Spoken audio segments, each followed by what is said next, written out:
Assalamu alaikum wa rahmatullahi wa barakatuh. Inshallah, today with this video clip, I would like to address women around the world who are celebrating Women's Day on 8th March.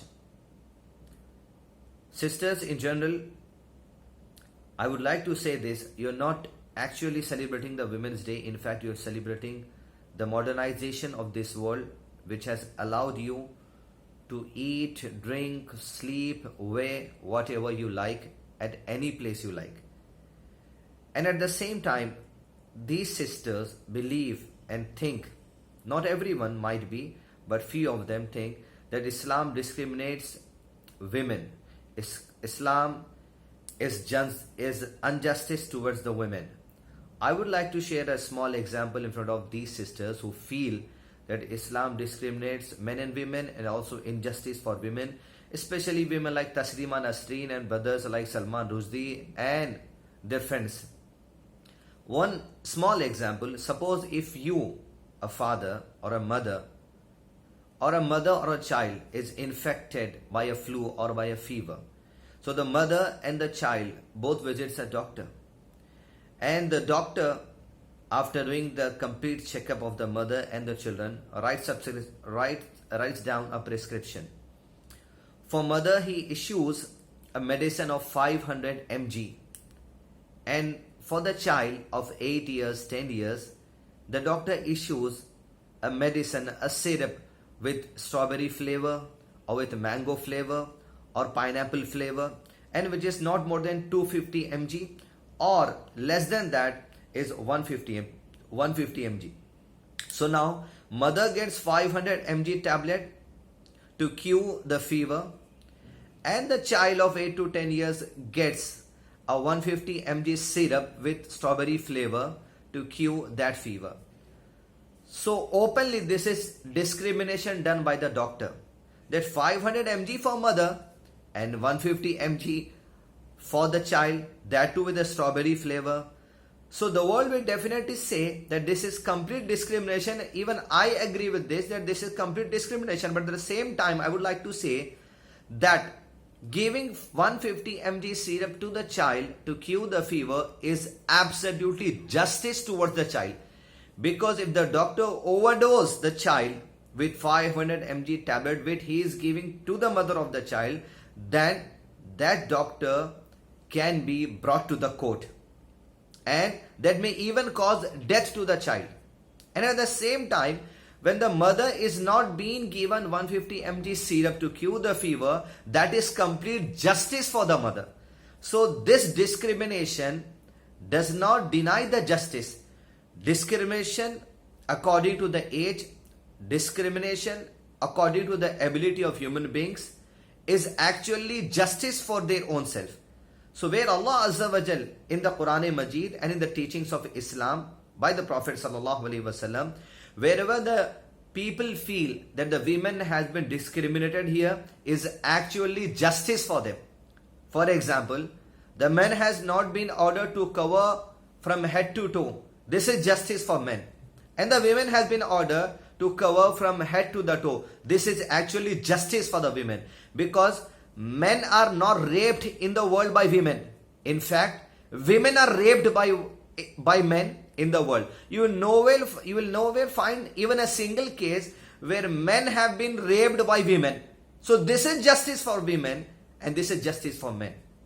And when women is allowed to take dowry, the amount of meher, which is a gift given by the man at the time of marriage, accepting meher is justice for women. And here man has to give the meher to the women. The giving of meher is justice in favor of man. So this way all the teachings of Islam, wherein men and women have been ordered to do such things, is actually justice for men and women in that particular manner. At the same time, I would also share this one. Suppose man is obliged in Islam to take care of all the expenses of the family, of the children, of the wife. But a woman is allowed to work in Islam under the halal categorization or under the halal environment or the Islamic environment. Suppose if a woman earns rupees 50,000 per month, Islam is not obliged women to take share of household expenses.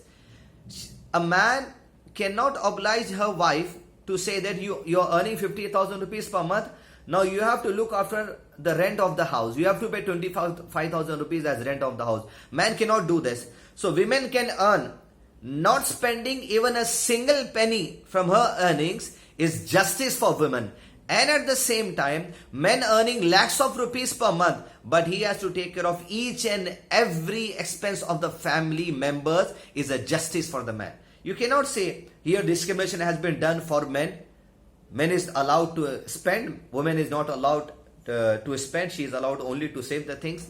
So this way, please understand, the discrimination is, yes, you may feel it, but that discrimination is in fact justice for that particular man or for that particular woman. So at this point of time, I would request the Muslim women who are overwhelmed by this modernization of the world, that you have recited the kalima, the shahada, ashhadu an la ilaha. What does this mean? When you speak, when you say the word la in the sense no, negation, denying, what are you declaring with this word la? That means you're denying each and every methodology of this world which is against the methodology of Islam. And when you say la ilaha, that I deny, that I accept, I bear witness there is no God. That means when you're accepting that there is no God, that means you're rejecting each and every methodology in this world. At the same time, when you're affirming, when you're accepting illallah, that there is only one God except Allah, that you are accepting and affirming that there is only one methodology to be followed in this world in each and every aspect of life which has been chosen by Allah Azza wa Jal, and that is Quran, through what? وَأَشْهَدُ أَنَّ مُحَمَّدًا عَبْدُهُ وَرَسُولُهُ. I bear witness that Prophet Muhammad sallallahu alaihi wasallam is the messenger of God, that the teachings of God will not be followed apart from the way of Prophet Muhammad sallallahu alaihi wasallam. So the teachings of Allah Azza wa Jal has been affirmed by you, and the method to follow the teachings of Allah Azza wa Jal is the Prophet sallallahu alaihi wasallam's method. So I request Muslim men and women and non-Muslim men and women to please understand the teachings of Islam, study the teachings of Islam, come towards the Quran, read the Quran, understand Quran. You find any discrimination, you say it to yourself, that is the justice for that particular man or a woman. Assalamu alaikum wa rahmatullahi wa barakatuh.